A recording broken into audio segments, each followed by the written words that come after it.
Kasus kematian santri di Pondok Pesantren Gontor, polisi dari Polres Ponorogo menetapkan 2 tersangka penganiayaan yang merupakan senior korban.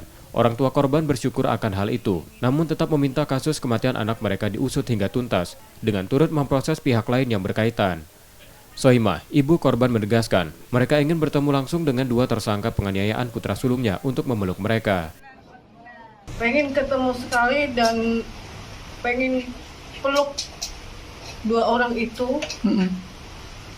Pengen ku peluk 2 orang itu sambil bertanya, oh, tega ya,